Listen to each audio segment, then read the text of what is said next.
INTJ trust என்ற இயக்கத்தை சார்ந்த அந்த நபர்களில் சில பேர் குன்றத்தூர்ல அஹ்லே குர்ஆனா மாறிட்டு வராங்க. அவங்க அதாவது அஹ்லே குர்ஆனுடைய கொள்கையை பத்தி தெரியும், குர்ஆன் மட்டும் போதும், நபிகள் நாயகத்துடைய போதனையெல்லாம் வேணாம் அப்படின்னு சொல்லுவாங்க. அவங்க நபிகள் நாயகத்துடைய போதனையை மறுப்பதற்காக சில ஆயத்துக்களை, குர்ஆன் ஆயத்துக்களை எடுத்து காட்டுறாங்க. ஆனா அந்த ஹதீஸை மறுக்க வசமா அந்த ஆயத்துக்கள் கிடையாது. 3வது அத்தியாயமான 114வது வசனத்துல அல்லாஹ் சொல்றான்ல, ஜுயினல் இன்னாசி ஹுப்பு ஷஹவாத்தி மினல் நிசா என்று ஆரம்பிக்கக்கூடிய அந்த வசனத்துல அல்லாஹ் சொல்றான், பெண்கள் ஆண் மக்கள் மேலும் தங்கம் வெள்ளியின் குவியல்கள்லாம் உங்களுக்கு கவர்ச்சியாக்கப்பட்டுள்ளது அப்படின்னு அல்லாஹ் சொல்றான். அதனால ஆண்கள் தங்க அணியலாம்னு சொல்றாங்க. கவர்ச்சியாக்கப்பட்டுள்ளது அல்லாஹ் ஹராமாக்கி இருக்க, நபிகள் நாயகம் தடுத்தாங்கன்னு சொல்றீங்களே, இது புகாரி முஸ்லிம் போன்ற இமாம்கள் தான் நபிகளாரின் மீது இட்டு கட்டி இருக்காங்க அப்படின்னு சொல்றாங்க. அவங்களுக்கு நாங்க கேள்வியை எழுப்பினோம். அவங்களுக்கு விவாதம் செய்யற மாதிரி போன்லயோ நேரடியா கூப்பிட்டு வச்சு அவங்கள இடத்துல நாம கேள்வியை கேட்டோம். இந்த மாதிரிலாம் சொல்றீங்களா, நீங்க எடுத்து வைக்கக்கூடிய வசனங்கள் மாற்றமாகத்தான் இருக்கு, அதுக்கு இதுக்கு சம்பந்தம்லாம் கிடையாது, அல்லாஹ்வுடைய தூதர் சொன்னதை வஹீதான் என்ற அடிப்படையில் நாம அவங்களுக்கு விளக்கம் கொடுத்தோம். சுன்னத் பண்றதை பத்தி குர்ஆன்ல இல்லையே, கத்னா பண்றதை பத்தி இதுக்கெல்லாம் கேட்ட அவங்க இடத்துல பதில் கிடையாது. அப்புறம் அல்லாஹ் லஹ்முல் ஹின்சீர் என்று சொல்றான், பன்றி இறைச்சியை மட்டும்தான் தடை செஞ்சிருக்கான். இதெல்லாம் பத்தி கேட்டோம், பதில் கிடையாது. ஆனா இவங்களுக்கு மென்மேல நம்ம விவாதம் மூலயமா பதில் அளிக்கலான்ட்டு அவங்க விவாதத்துக்கே அழைக்கிறாங்க. தலைமையில இருந்து அவங்க ஆளை கூப்பிட்டுக்குங்க, நாங்க ரெடியா இருக்கோம்னு சொல்லி. இது நம்மளுடைய ஜமாத்துடைய பதில்.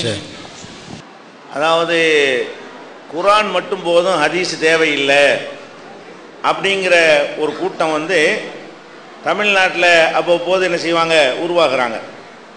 இவங்கெல்லாம் யாருன்னு பார்த்தீங்கன்னா, இந்த மார்க்க அறிவு இல்லாதவங்களை தலைவராக தேர்ந்தெடுத்துட்டு போனாங்க பாருங்களேன். அவங்கள்ட்ட குர்ஆன் ஹதீஸை பற்றி அவங்களுக்கு ஒன்றுமே தெரியாது, ஹதீஸில் என்ன இருக்குன்னு விளங்காது. அவங்க என்ன பண்ணுவாங்கன்னு கேட்டால், மக்கள் கேள்வி கேட்க ஹதீஸில் கேட்பாங்கல்ல, ஹதீஸை பற்றி அறிவு படிக்கலை இல்லை, அதுக்காக தப்பிக்கிறதுக்கு குர்ஆன்ட்ட ஈஸியாக போயிருமேன்னு சொல்லிட்டு குர்ஆனில் இருக்கான்னு கேட்குறது. அப்போ தான் நம்பர் எடுத்துக்கிட்டு காட்ட முடியும்னு.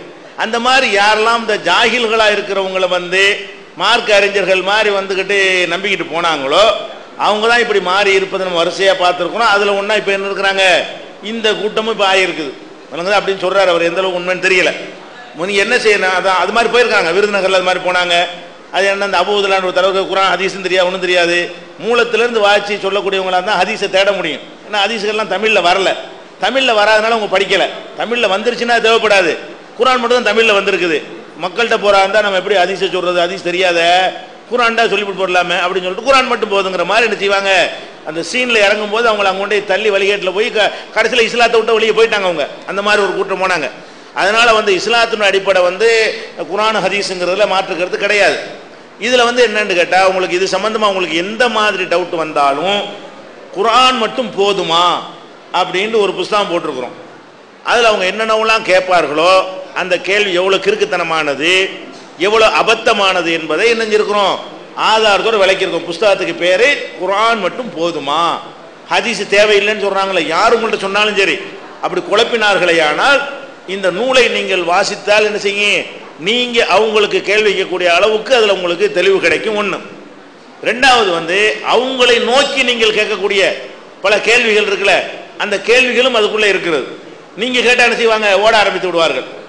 அது ஒரு விஷயம். அதுபோக இந்த குர்ஆன் மட்டும் போதும்னு சொல்லக்கூடியவங்களோட விவாதமும் நடத்தி இருக்கிறோம். விவாதம் நடத்தி அந்த விவாதத்தில் என்ன சொல்ல போனால் வச்சுதான் விவாதம் நடத்தணும். பெரிய பெரிய தாய்கள்லாம் நம்ம அதில் போகலை. மதரசாவில், கடையநல்லூர் மதரசாவில் 3ஆம் ஆண்டு படித்து கொண்டிருந்த மாணவர்கள் இருக்காங்க இல்லையா, இந்த அப்பாஸ் இப்போ நாசர்லாம் இருப்பாங்க, அப்போல்லாம் மாணவர் அவங்கெல்லாம். இப்போ ஆலிமா இருக்கிறாங்க. அவர்கள் மாணவர்களாக இருக்கும்போது அவங்கள விட்டு கேள்வி கேட்க சொன்னதுக்கே பதில் சொல்லாமல் நினைஞ்சாங்க, திக்கி தடுமாறி கேவலப்பட்டு போனார்கள். அந்த விவாதத்தினுடைய சிடி தலைமையில் இருக்கிறது இங்கே கூட கிடைக்கும். சிடி ஸ்டால் போட்டிருந்தாங்கன்னா கிடைக்கும். அதை பார்த்தீங்கன்னா இவங்களுக்கு மார்க் அறிவும் கிடையாது, உலக அறிவும் கிடையாது, சிந்திக்கிற மூளையும் கிடையாது என்பதை நீங்கள் விளங்கிக் கொள்வீர்கள். அது மாதிரி விவாதத்துக்கு அழைப்பு கொடுக்குறேன்னு சொல்லுவாங்க. எதுக்கு அப்படி தான் கூப்பிடுவாங்க.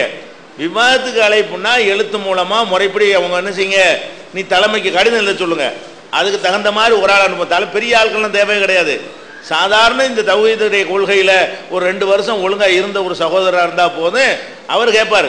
அதுக்கு தகுதியான ஆட்கள் நம்ம என்ன செய்வோம், அனுப்பி உணவுக்கு ரெடியாக அதை பார்த்துக்கிறங்க. அதனால் நீங்கள் இது சம்மந்தமாக உங்களுக்கு என்ன டவுட் வந்தாலும் இந்த புஸ்தகத்தை படிங்க. குரான் மட்டும் போதுமா, அதில் எல்லா டீட்டெயில்களும் இந்த கொள்கை கட்டவர்களுக்காகவே போட்டிருக்கிறோம். இதை படித்து நிறைய பேர் நினைஞ்சாங்க, அதிலிருந்து மாறி எல்லாம் வந்துட்டாங்க, நிறைய பேர் தெரிஞ்சு வந்துட்டாங்க. அந்த புஸ்தகம் உங்களுக்கு போதுமானதாக இருக்கும்.